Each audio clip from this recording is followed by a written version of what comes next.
Good morning, Rabbi Isai. Rabbi Isai, we're holding by everybody's favorite sugya. No trauma, be relaxed. Not or not. Okay, so what happened again? The piece of meat that was hot was in a bowl. So it imparted flavor, a meat flavor into the bowl. They call that in English fleshig. The bowl became fleshig. Then you take a piece of fish and you put it into the bowl. The fish is also boiling hot.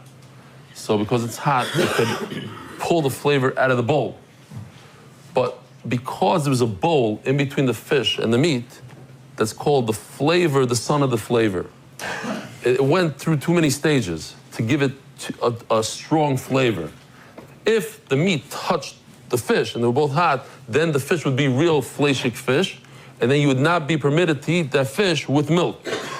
But because the fish got its flavor from a bowl, which got its flavor beforehand from a hot piece of meat, so that's called not bar. Now we have machlekes Rav and Shmuel. Shmuel says not bar nat is not a problem. The flavor is too weak, and we actually paskin like this. This is how we paskin. And Rav says it's awesome. I just did today, I just added it because we're going to be talking about this fish. He's eating this fish, but the fish is impure by the meat that touched the bowl, that touched the fish, and then you want to eat the milk. It's a little bit confusing, this little thing, but it has all the elements here. The meat in the bowl, but it's not, it's out of the bowl already.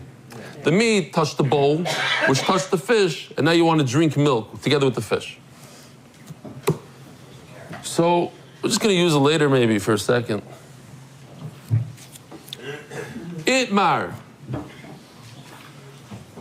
I mean, we could go back to that. We could just say the words. Dogim sha'alu bakara. That's what we're talking about. We're talking about this fish that was in a bowl, that the bowl is a meat bowl. Rav says you're not allowed to eat the meat, the fish, together with a dairy product called kutach. Rav Amar kutach. You're not allowed to eat the fish together with kutach, because kutach, as you saw, has milk in it. It also has salt, it has some bread. Shmuel holds not bar nat is mutar. The Gemara explains, Rav Amar asur noisen tamu. It received flavor from the meat. So in the fish, there's a little meat. How could you eat meat together with dairy? Milchiks and fleishiks, also. Ushmul Amar mutar noisen tam bar noisen tamu. Not bar nat. That's why they call it not bar nat. Just cool. All the mefarshim, they call it, instead of writing noisen tam bar noisen tam, they make it so confusing. Not bar nat. Almost like checking out. You know, sometimes the Rosh Hashanah is harder than the actual word. Noisen tam bar noisen tamu. Since the bowl received the flavor from the meat, and there's no meat anymore in the bowl, and the fish received the flavor from the bowl, so it's one time removed from the meat, it's called not bar nat, and it's mutter to dip your fish in milk. Says the Gemara, Rav la beferish itmar. In fact, Rav never said it mefurish ela b'klal itmar. We know this from a story. Akad at the time. The Rav iklu lebei Rav Shimi bar Chia bar Berei. Rav goes to his grandson's house. Chashbein of Rav had an eye ache. So they immediately put together a cream, an eye cream, and they put it in Rav's eye. Basar hachi, what does a good family do? After you make a nice, disgusting cream, you feed the zayda with the same bowl. Basar hachi ramule bishula begavah. They say, oh, maybe the Shiva, the Rav, the Galadar, maybe wants to eat a little bit gefilte fish. So they put it inside the bowl. Time at the shaifa. He's like, what is this? It tastes like eye cream. So what do you see from here? The whole idea of not bar nat is that the flavor is so weak. If it had a strong flavor, if it had a meaty flavor, there wouldn't be a question here. The point is that it went into the bowl, it went into the fish, you can barely detect the flavor, and that's the question. Rav is saying, I taste the eye cream. In other words, he's saying that not bar nat is a problem. But he never said so before. Says you can't bring any rye from there. Shani Hasan the Nafish Marara. I don't know what the ingredients of this eye paste is. Apparently, it's extremely strong, and that's why he tasted it. But a regular piece of steak is not that strong, so you don't have an issue of not barnat. Says Tosfos, wait a minute. Of course, we can't bring a raya from the story, but we know what Rav holds. Rav holds not barnat is aser. Nothing to do with the story. Maybe you won't be able to prove it from the story, but that's Shitas Rav, which we don't pass like. Says the Gemara, fascinating story which needs a lot of explanation. Rebbe Elazar have a claim kamei demar Shmuel. Rebbe Elazar was there in front of Shmuel. They brought him exactly this dish that we're talking about, this fish that touched the bowl, that once touched a piece of meat. And Shmuel started eating it, dipping the fish into the sour cream kutach thing that's on the floor in the airport.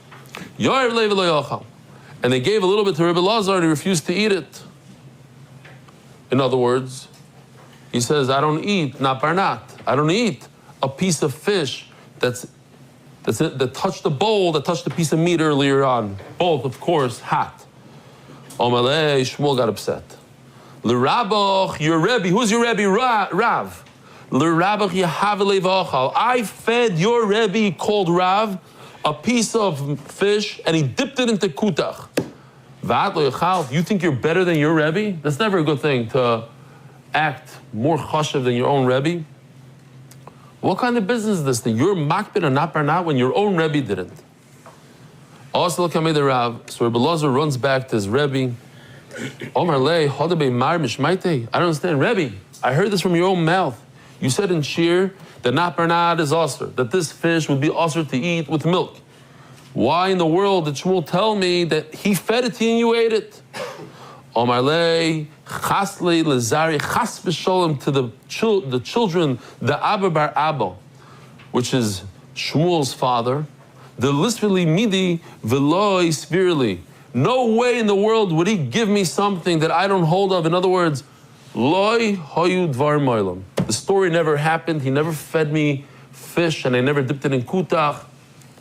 Made up story. I hold not barnat is also. Ask all the Rishonim, what is going on over here?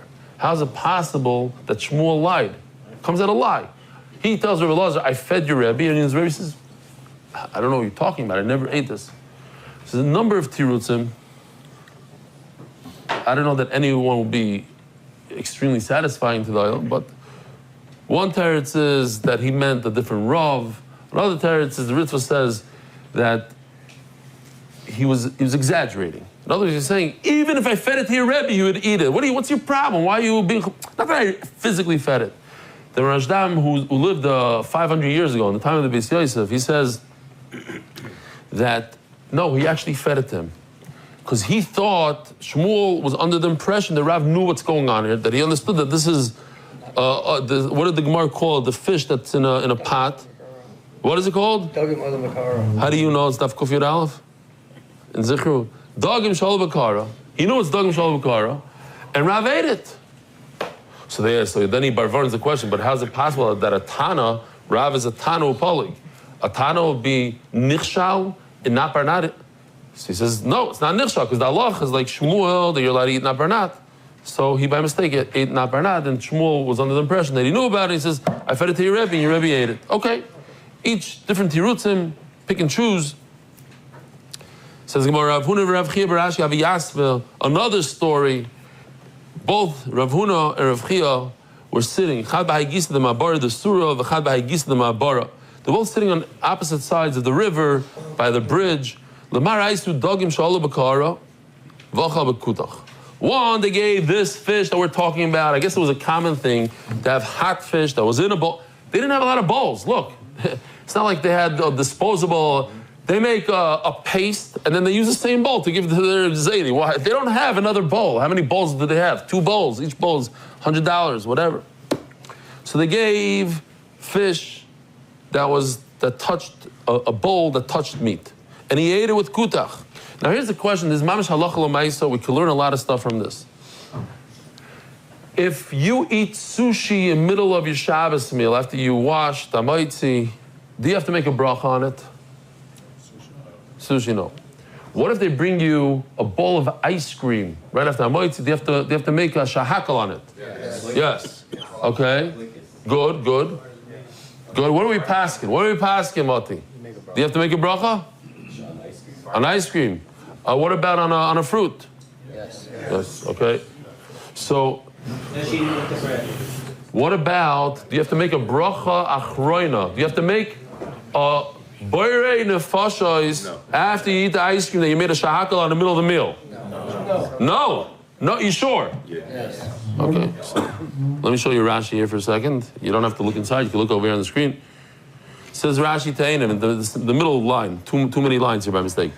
Teinim v'anov. I'm just jumping ahead. If they bring you dates and grapes in the middle of the meal, we also lift on. It's not something that you shmear on your bread, so it's not part of the meal. But something that you typically would eat after the meal, like dessert, like grapes. That's normal for people to bring it after the Suda. It happens to be, I was once in a restaurant and the guy said, "You're not normal." I sat down, I remember exactly where it was. What's the name of that fleshik restaurant next to the King David Hotel? Rodriguez, not Rodriguez. What? Red Heifer, very good. Sitting Red Heifer. And I said, "Could I order dessert now?" And he goes, "Yeah, but you're not normal." It's never happened. I've been there for 6 years. Nobody's ever ordered dessert before them. I said, "Yeah, I'm shtickle off. I like dessert first, sometimes." So it says, this is something that comes after the Suda. To an bracha, says Rashi, bein lefneihem ubein lachreim. You have to make your own mein shalosh, your own burn of fashas, Rashi holds. In the middle of the Suda, if you eat this, we don't pass like Rashi. Only on the first part. So says the Gemara, now that we know all this, now that we have this big Hakdama, so one of them was on the other side of the bridge. They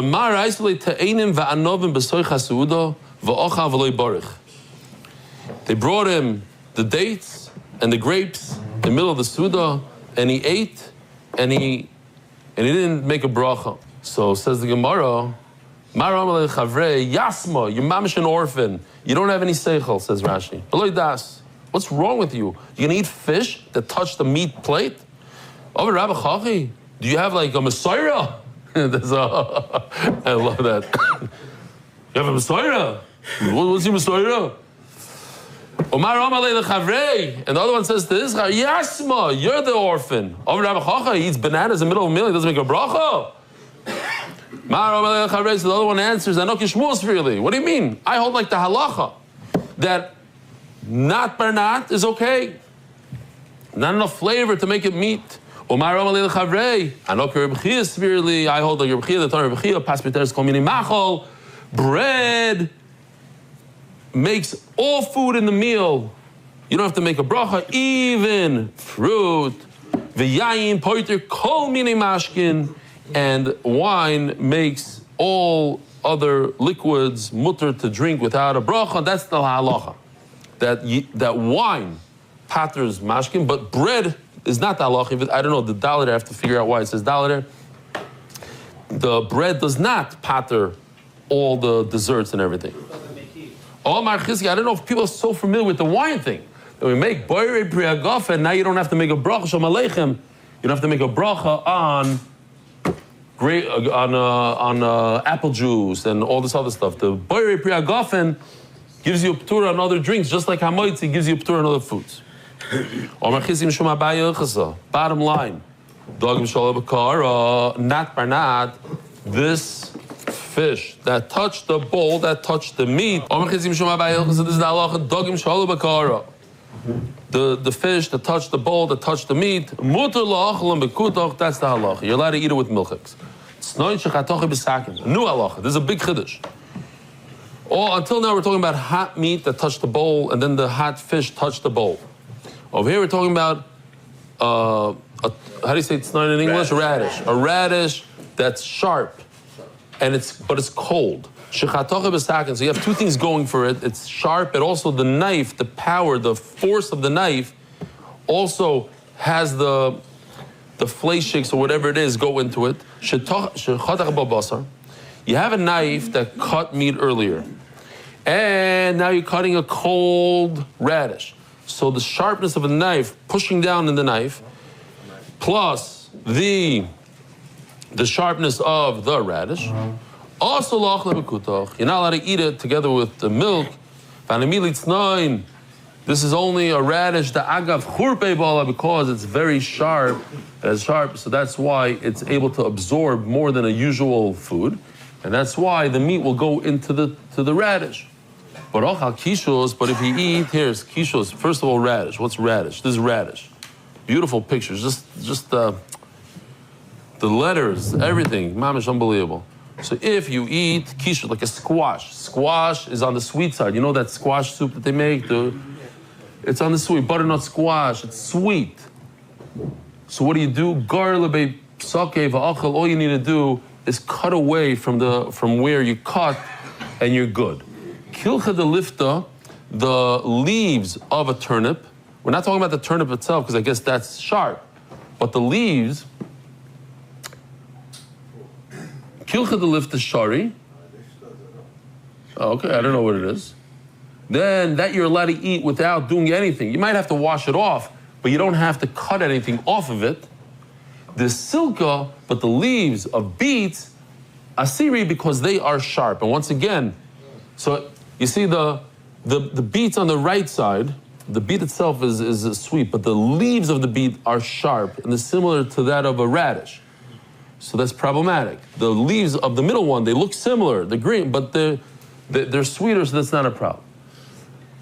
V'pasach behu the lifta, if he started doing the turnip first, which is the sweet one, and in other words, he alternates between the turnip and the beet.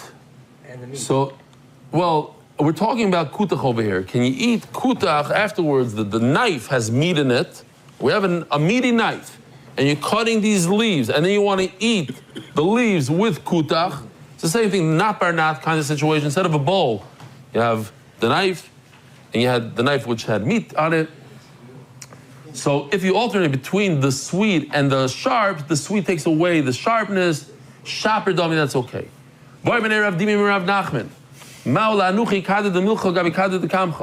Sometimes, in the kitchen, you have like an open a jar, exactly, an open jar of salt. And now you put your kutach next to it. And when you grab some of it, what happens? It drips, it falls, pieces fall. So, some of your kutach will fall into the salt, into the jar. And then what? Tomorrow you're gonna make a steak. You take a whole spoonful of of salt, put it on your steak. Now in that salt, you have a nice geschmack piece of kutach that just fell. So you gotta be careful in the kitchen where you put your stuff. You're not gonna put it next to it, because that's obviously a problem. What if you put the kutach next to the chalamai, an open jar of vinegar? Amalei shari, that's okay. Umaisha, what's the difference? What if a piece of kutach falls into your vinegar? Why is that okay? So he says the famous line that Rav Nachman says a few times in Shas. If you give me a lot of salt, if you pay me, I'll give you pshat. What do you think? I give free pshat over here. You want to really enjoy the pshat? You're gonna have to pay. My time. What's the pshat? What's the difference between the kutach, a piece of milk falling into salt, or a piece of kutach that falls into vinegar? Very simple. Hai isi surbeina. When the kutach falls into salt actually preserves things. It's going to stay as is. You're going to have a nice chunk of kutach that goes into your meat, which is a problem. But hai leisi surbeina. But when a piece of kutach falls into vinegar, it's going to dissolve. It's not a problem. Says the Gemara, there was a little chicken, a little bird, a little, what are they called? Pigeon. Yeah, but not a chick. A little chick fell into the kutach. Gross. They're both cold. Yeah. Now, what's the problem? The problem is that maybe there's a lot of salt, and you saw Rabbi Yedidia salt. He took one of the ingredients is salt in the kutach, and the salt in the kutach is going to cook the meat to the point where the kutach is going to penetrate into the chicken, into the bird, into the pigeon. How? Through the salt. Because we saw yesterday that meluach hareu ke ritzeach. That in other words, you don't need a hot item. The salt creates heat. Halachically. Who's so smart that can say that this is okay, it's not a problem? Why? Because when Shmuel said that salting something is like boiling it, it means it's so strong, it's so salty that you can't even eat it. This is a normal amount of salt. That type of salt that you put in a cake, that you put in kutach, or you put in whatever in your challah, is not the type of salt that we're talking about that boils up a food.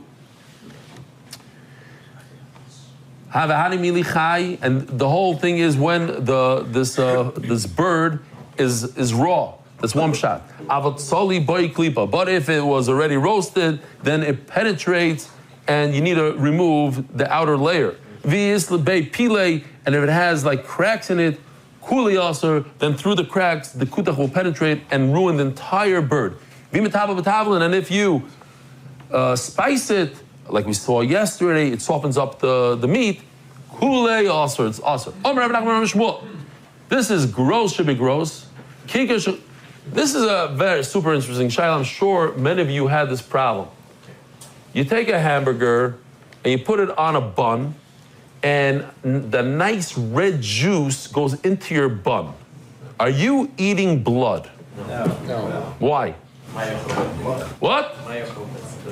Mayakopin. Very good. In Hebrew, it's called moil. Mayakopin equals moil. That's the sugi right now. I don't know if you're right. Let's see. Kigar, shechatach aleh basar. It's mamish like that. You take a piece of steak, you put it on your bun, on your what is it called? What's the baguette? And you decide to cut it. And as you're cutting it, juices flow out of the steak into your baguette, and it's red in color, and it looks like blood. What do? Asala achla hillel. Ma'ikopahi, ma'ikopaher. Asala achla. It's blood. Oh, machlekes. Says the Gemara, no, the problem is when the animal had like a black and blue, like you got a whack and they have blood clot somewhere, that's a problem. It's only when it went to the other side of the baguette. It's really thick. It's just, what is it called? He's looking it up. Less lumbo, it's not a problem. Says the Gemara. Shmuel shadi leile kalbei. He would take this bun that had red thing and give it to his own dog. Kalbei. Oh, kalbei. Not kelev, the kalbei. Had a dog. Ravuna yar leile shamei. And Ravuna, this is super interesting. So I'm not going to eat it. I'm going to give it to my shamish. That's the Gemara. The Gemara jumps out of it. So, wow. Marvshach, Ishari, if this thing is mutter, Likulam Ishari, it's mutter to the Rebbe. Yasir, Likulam Asir. Shani Ravuna, Danina Daite, Ravuna was an istinus, so he couldn't eat it. You're looking at him and saying, oh, he gives it only to Shamish. He doesn't, no, he just doesn't like that red stuff on the bun. He's human. And some humans don't like this and some do. Don't bring halachas from it and whatever. Says the Gemara, Rav Achalei, Vikarle Chamar Basar. He would call it the wine of meat. In other words, even though it's very red, like wine, it's no problem. It's called what, Hillel? Myoglobin. It's called moyal. It's called water. It's nothing to do with blood. Blood is gone.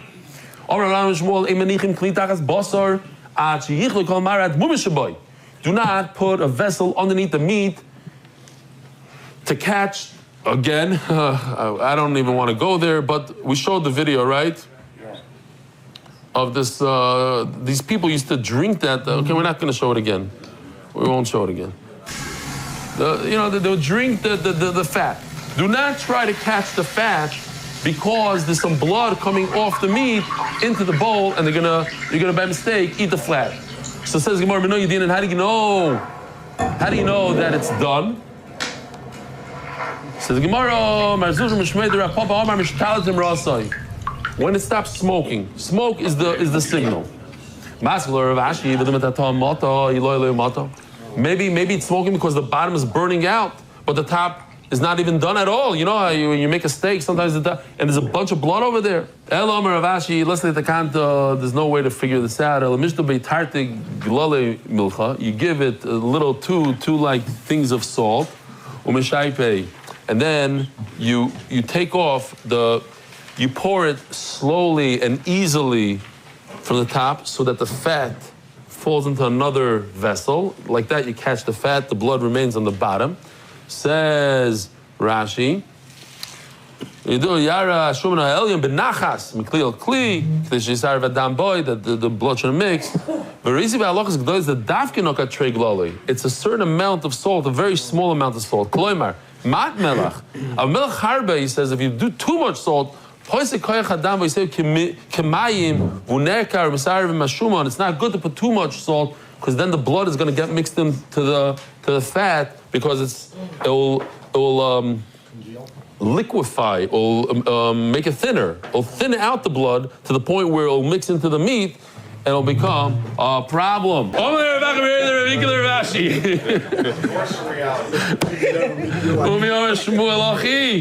Shmuel really say what? Ay, vavay. You're not allowed to try to catch the fat and everything. We have a halacha that if you take a piece of bread and you cut meat on it, you're not allowed to eat it. It's different when you cut a piece of meat.